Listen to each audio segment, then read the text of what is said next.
How crazy is that the European Central Bank is now confirming that its inflation forecasts were way off, and they're making this admission in a new speech by Christine Lagarde. So Christine Lagarde is admitting that new shocks are coming to the Eurozone. They're also talking about aggressive monetary policy now. You guys better brace yourselves for the money printers. They're really setting up massive money packages here. But the most astonishing thing is that they're even admitting that they don't have a handle on monetary policy. I mean, the European Central Bank is supposed to ensure price stability somehow. Now they're admitting that they apparently can't manage it. I mean, the European Central Bank has the job of ensuring price stability here. Now they're admitting that they apparently can't handle it. This could mean the end of the euro, at least when measured in Bitcoin. Compared to Bitcoin, the euro has been crashing massively for several years now. And what is now being announced here, including the shift in monetary policy, and therefore also the shift in language that one can hear in Christine Lagarde's speech, where previously people were talking about restrictive monetary policy, they are now suddenly talking about aggressive monetary policy, about loose monetary policy. And this shift in monetary policy can now lead to a massive crash of the euro against Bitcoin. On the flip side, it's going to give Bitcoin a huge boost because loose monetary policy, including quantitative easing, which isn't being ruled out in the speech, could also massively benefit Bitcoin. We are watching Christine Lagarde's latest speech here in Lithuania because it is really fascinating here. This is really bringing to light what people have been speculating about for a long time, and Bitcoin enthusiasts have been saying for ages that the European Central Bank and the euro are not stable at all, and they really don't have a handle on things. It's like the central bankers are just lying to us. And now it's coming out step by step.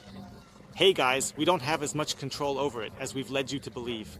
In an official post from the European Central Bank, it says we are experiencing significant changes in inflation trends, the shocks driving inflation, and the inflation risks, says President Christine Lagarde in a speech here in Vilnius, Lithuania. And now there is an article underneath, which I will also link to in the video description below. And here's the entire interview laid out in written form. And I read through the whole thing and was really shocked by what I found. And what's really almost scandalous is the confirmation of the mispredictions. They're saying here that the ECB massively missed its inflation forecasts in 2022 and 2023.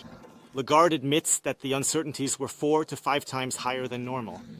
It's critical to note that despite the latest models in machine learning, the ECB is lagging far behind reality.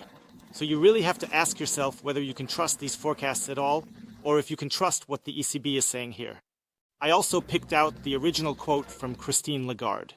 She says that the ECB's models, which use machine learning, show that the uncertainty around inflation forecasts in 2022 and 2023 was about 4 to 5 times higher than the long-term average. It also says here that even as our confidence in our forecasts increased, we had to be cautious because the incoming inflation data surprised us on the upside, which further called the accuracy of these forecasts into question. So she clearly says that the accuracy of these forecasts is questionable.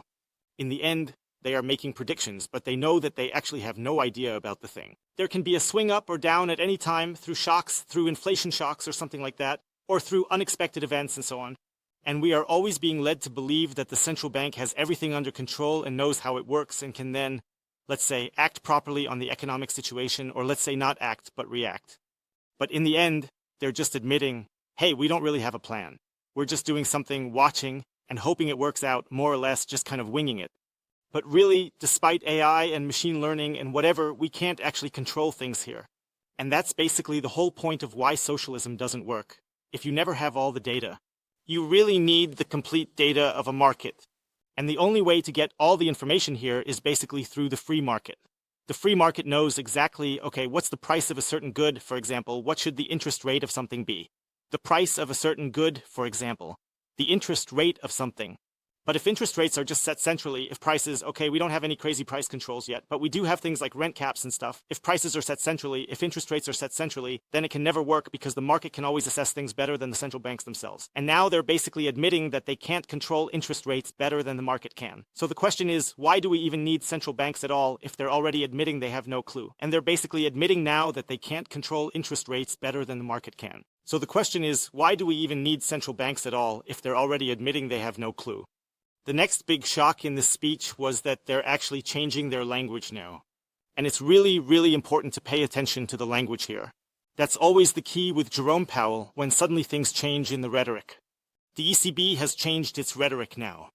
Instead of sufficiently restrictive, It now says appropriate policy stance.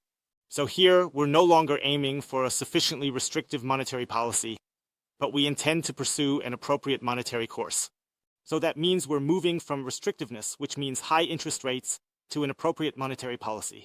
And now listen up, I'm going to make a prediction for you. Now we have the appropriate monetary policy, and at the next meeting it'll be like, we no longer have an appropriate monetary policy.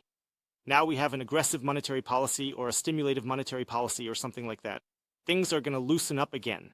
We have gradual loosening ahead, and this is the Bitcoin bazooka tsunami approaching as they prepare money printing. Quantitative easing is ready, possibly lowering interest rates to near zero by changing rhetoric. It's crucial for markets to watch ECB rhetoric now. Quantitative easing is being prepared here. Perhaps interest rates back towards zero are being prepared here, simply by changing the rhetoric. Pay close attention because it's really, really important for international capital markets to see how the ECB's rhetoric looks right now. And now it gets really funny because Christine Lagarde says that despite rising wages and high employment, consumption remains weak. Lagarde says many households have a distorted perception of their income growth. They believe that their purchasing power has decreased, and that's just crazy. Let me know in the comments which of you received a salary increase of 2001 that kept pace with inflation. Christine Lagarde says that salaries are being adjusted, but that people are now living in the illusion that their purchasing power has not increased accordingly. So it's basically saying, hey, inflation isn't a problem because wages have risen too, and anyone who can no longer afford food is simply living in the illusion that purchasing power hasn't risen enough. I think what she is saying here is really very disastrous, because you can really see the ivory tower in which Christine Lagarde lives. Because the central bankers would adjust inflation accordingly. I believe the central bankers actually got a higher inflation adjustment than the official inflation reported. But even if you get higher inflation than the official one, that does not mean that you have beaten real inflation. But Christine Lagarde lives in an ivory tower here, and the salaries at the ECB are adjusted disproportionately. But for a normal carpenter or a butcher or whatever other professions there are, the inflation rate is sometimes not adjusted so much. Then you end up being a huge loser when it comes to inflation. And that's why what she's saying here is really quite dangerous.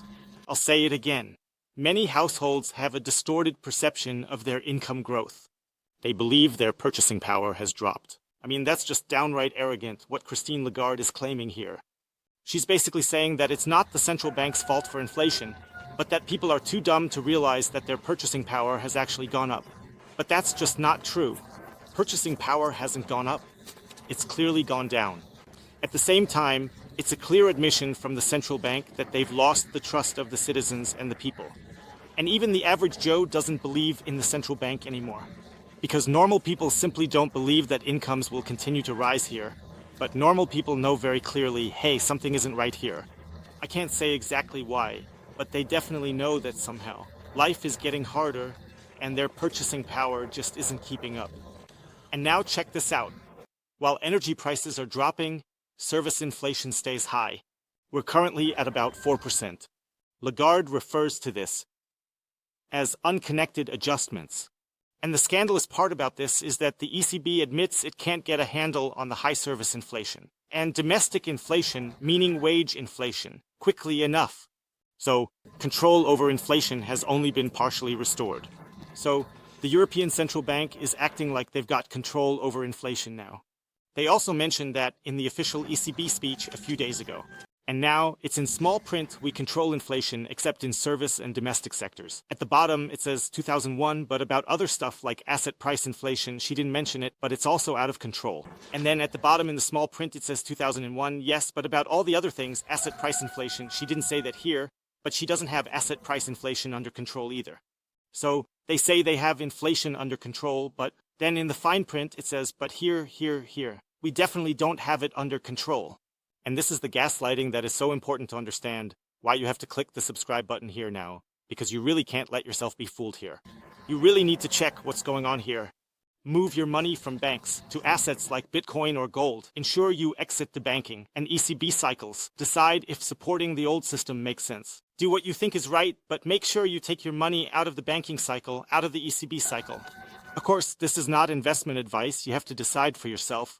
But in the end, the question you have to ask yourself is whether it still makes sense to support the old system. And then to wrap it up, Lagarde emphasizes that the ECB wants to be more flexible in responding to potential future shocks. This includes geopolitical tensions, spikes in energy prices, and extreme weather events. And that is already the case, especially the weather events, which I find very, very interesting because that was always a conspiracy theory of mine. At some point, they're just going to say, okay, now the climate crisis is here, even though the climate crisis doesn't really exist, and now we have to massively open the floodgates of money because somehow in Italy, the weather is over 30 degrees in the summer, and it just can't be that the weather in Italy is over 30 degrees in the summer. And then we just have to go all out. We need to do quantitative easing to save people because the weather at the beach in Italy is 30 degrees in the summer. Of course, that's a bit exaggerated, that's for sure used, but you'll just find reasons for it. And here they're basically saying, yeah, in the future, we can just make massive changes to monetary policy in response to shocks. And you really need to be prepared for that because it means the euro is going to crash even more, and Bitcoin is going to appreciate significantly against the euro. At least that's the very likely scenario.